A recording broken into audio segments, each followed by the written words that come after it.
তো আজকে তোমাদেরকে বলবো কিছু রাজমিস্ত্রি কিছু সমস্যা বা কিছু ট্রিক্সও বলতে পারো। তো যেমন ধরো তোমাদের যে প্লাস্টার করার পর কিছুদিন পর যে প্লাস্টারগুলো ফেটে যায়, সেগুলো কিসের কারণে ফেটে যায় সেটা তোমাদেরকে এই ভিডিওতে বলবো। আর এই দুটি কাজ কি বা কেমন সহজ কাজে ব্যবহার করা হয় সে দুটি তোমাদের বলবো। তো দেখতে থাকো ভিডিওটাতে শেষ অবধি দেখো, তো তোটার অনেক কিছু শেখার আছে, তো ভিডিওটা শেষ অবধি দেখবে।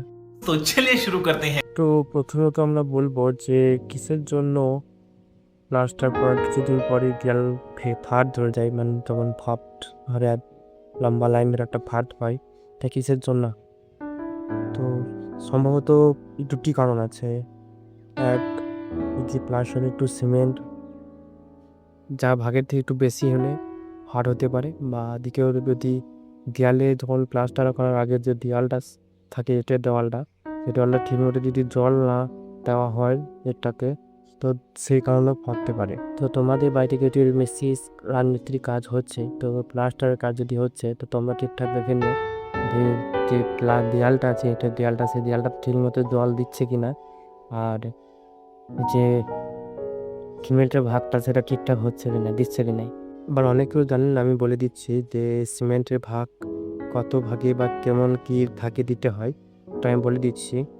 অনেকেই হয়তো জানেন না, অনেকে হয়তো জানেন, তো আমি তাও বলে দিচ্ছি, যারা জানেন না তাদের জন্য বলে দিচ্ছি যে যদি যদি ওটার গাঁথনি করেন, তো সেটা ভাগে হচ্ছে 1 কড়াই শাকে 6 কড়াই বালি, 1 কড়াই সিমেন্টের সাথে 6 কড়াই বালি।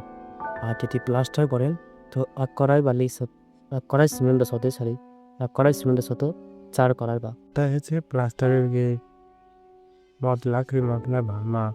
আর যখন প্লাস্টারের মশলা মাপ হয়ে গেল, তো এক 1 কড়াই সিমেন্টের সাথে 4 কড়াই বালি। আর গাঁথনির ক্ষেত্রে 1 কড়াই সিমেন্টের সাথে 6 কড়াই বালি। এটা মনে রাখবেন, আর দেখে রাখবেন যে মিস্ত্রি ঠিকঠাক সিমেন্ট দিচ্ছে কিনা, তো তোমরা চেক করে নিয়ে কিন্তু কোনটা বাইরের কাজ চলছে তো দেখে নিও। তো পরে কিন্তু পরে এটার জন্য কিছু বলা যাক। অনেকেই জানে না যে এটা কি কাজে লাগে, আর যারা মিস্ত্রি কাজ করেছে হয়তো তারা একটু জানতে যে ওটা কি কাজের জন্য লাগে, ব্যবহার করা হয়। তো আমি তোমাদেরকে বলে দিচ্ছি এটা কি কাজের জন্য ব্যবহার করা হয়, তার দেখিয়ে দেবো তোমাদের কি কাজের জন্য বা কেমন করে কাজটা, এর যে ফিনিশিং কাজটা হয় সেটা কি করে হয় সেটা তোমাদেরকে দেখাতে হবে। এটা সব ক্ষেত্রে ব্যবহার করা হয়, আর মিস্ত্রির ক্ষেত্রে বলো, টাইলস মিস্ত্রির ক্ষেত্রে বলো, সব ক্ষেত্রে ব্যবহার করা হয়। তো এটার নাম হচ্ছে ওলন। আর নিশ্চয়ই অনেক রকম কিছু বলতে পারে হয়তো, কিন্তু আমাদের এখানে যেটাকে বলে এটাকে বলে ওলন। দেখে নাও জিনিসটাকে ভালো করে, এটার নাম হচ্ছে ওলন। তো বাকি সব কিছু তো বাড়ির কাজের সাইডে পড়ে আছে, এগুলো বাড়িতে ছিল তাই বাড়ি থেকে নিয়ে এসেছি তোমাদেরকে দেখাচ্ছি। কাজ বন্ধ আছে তো, তাই বাড়ি থেকে যেটা ছিল সেটাকে তোমাদেরকে দেখাচ্ছি। তো এটার কাজ হচ্ছে এটা লেবেল করা, মানে যে নিচে একটা ইট আছে, নেটটাকে উপরে একটা ইট বসিয়ে সেই ইটটার উপর, নিচে ইটটা থেকে উপরে ইটটা লেবেল করা, মানে এক সমান করা। তো কি করে হচ্ছে তোমাদেরকে একটু দেখিয়ে দিচ্ছি তারা। তো অনেক ক্ষেত্রেই তোমরা দেখবে যে তোমাদের বাড়িতে যে পিলারগুলো হয়, যে 10 ইঞ্চি পিলারগুলো বা 5 ইঞ্চি পিলারগুলো হয়, 5 ইঞ্চি পিলার তো হয় না, 10 ইঞ্চি পিলার যেগুলো হয় সেগুলো তোমরা দেখে ঠিকমতো লেবেল হয় না, মানে সমান হয় না, দেখে আছে একটা ঘুপে আছে পা দিয়ে খেয়ে আছে। সেটা কেন হচ্ছে? এই ওলনের জন্য, এই ওলনটার জন্য হয়। ওলনটা যদি ঠিকঠাক না হয় না, ঠিকভাবে না করা হয়, তো দেয়াল এটাকে ঢুকিয়ে বেঁধে নিয়ে টেরা হয়ে এরকম হয়ে থাকবে। তো দেখা যাচ্ছে কী হয়, তোমাদেরকে দেখো কীভাবে ওলন করতে হয় বা কতটা কি ভাগ থাকে, ওলন কীভাবে করে সেটা তোমাদেরকে। তো প্রথমত ওলনটাকে এইভাবে ধরতে হবে, ধরে নেওয়ার পর যেখানে ইটের একদম মাথাতে এটা ঠেকিয়ে নিয়ে ওলনটা আস্তে আস্তে ছেড়ে দিতে হবে। দেখতে পাচ্ছ একদম নিচে নেমে যাচ্ছে, এটার সাথে কিন্তু একদম নিচে ওলন করতে হবে, একদম যে নিচে আছে। তো দেখতে পাচ্ছেন আমি ধরে নিয়েছি ওলনটাকে, এটা হচ্ছে ওলনের মাপ, দেখতে পাচ্ছেন। দেখে দিচ্ছি কতটুকু ফাঁক আছে, একদম একটা সুতো যেন বেরোনো যায়, সরু সুতোগুলো, যে সুতোগুলো হয় না যে সেলাই করা যায় সুতোগুলা, সেই সুতোগুলোর একটু, ওই সুতোগুলো বেরোনোর মধ্যে একটু ফাঁক আছে, এরকমই ফাঁকটা থাকতে, মানে এই যে মাথাটা, এই যে দড়ির পাশ থেকে যে দিকটা বেরিয়ে আছে এই দিকটা থেকে উল্টো সূত্র যেখানে ধরে আছে সেদিক থেকে এদিকটার মাপটা কিন্তু সেম, তার জন্য একটু ফাঁক দিয়ে করলে জিনিসটা একদম পারফেক্ট লেভেলে আসে। তো আপনারা বুঝতেই পারলেন যে কেন পিলারগুলো একটু বেঁকা হয় বা দেয়ালে যে কোণগুলো সেগুলো কেন বেঁকা টেরা হয়, কিসের জন্য হয়। এই হলনটার জন্যেই হয়। এই হলনটাই হচ্ছে সব কিছু আর মিস্ত্রির কাছে বাড়ি বানানোর জন্য এটাই হচ্ছে সব। তে বাড়ি যত নিচে ভিটে কোণ করতেও দেখবে এটা লাগে, যদি পিলার বানাবে আপনি যদি ওটা রডের ঢালাই পিলারও দেন তাও এটা কিন্তু প্রাপ্তি, এটা ছাড়া হবে না। এটা হচ্ছে সব কিছু রাজমিস্ত্রির কাজও। এটা একটু গুছিয়ে দিই। তো তোমাদের আরেকটা জিনিস নিয়ে আমি কথা বলবো,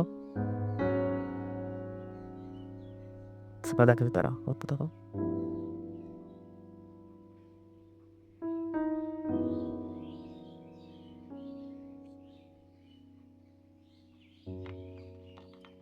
সেটা হচ্ছে এই জন্য এতে জিনিসটা দেখছেন, এই জিনিসটার নাম হয়তো অনেকেই জানেন না, আবার অনেকেই জানেন। তো ওই জিনিসটার নাম আমি বলে দিচ্ছি। এই জিনিসটার নাম হচ্ছে যে কুলনি। আমাদের এখানে রাজমিস্ত্রি যারা কাজ করে তারা সবাই এটাকে কুলনি বলে। আর বাড়িতে সব জানি না তা কী নামে ডাকে, না একই নামে ডাকে তা আমি জানি না। তো এটার জন্য আমাদের অনেক কাজের সময় বেঁচে যায়। আর এটা অনেক মশলা ছাড়তে তো কাজে লাগে, গার্নি করতেও কাজে লাগে, আবার এটাতে এটা দিয়ে ইটও কাটা যায়। তো আমি ইট কেটেও দেখাবো।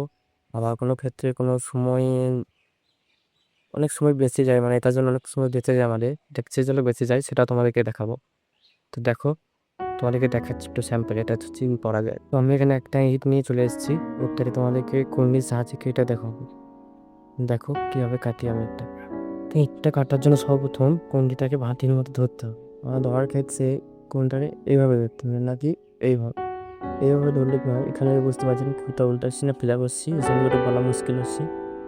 এইভাবে ধরলে কি হবে, এই যে এই জিকাটা দেখছেন এটা কাটতে দিয়ে কোনটা বেঁকে যেতে পারে, কিন্তু খারাপ হতে পারে।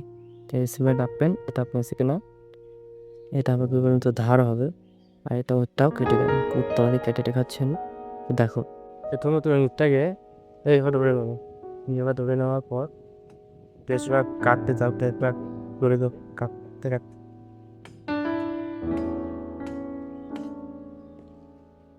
বুঝলো? খুব সহজেই তোর সময় বাঁচছে ইটটা আমাদের কেটে দেওয়া হলো। ওই ইটটা আমি যে কোনো টাইপে এইভাবে হোক যেভাবে হোক বসিয়ে নিতে পারবি। তো দেখতে পেলেন আজকে ভিডিওটা এখানে শেষ করছি, দেখার জন্য কোনো ভিডিওতে। আর যদি আপনাদের বাড়িতে যদি কোনো প্লাস্টারের ক্ষেত্রে বা গান্ধী ক্ষেত্রে যদি কোনো সমস্যা হয়ে থাকে তো আপনারা কমেন্টে বলতে পারেন, আমি আপনার সমস্যার সমাধান করে দেওয়ার চেষ্টা করব।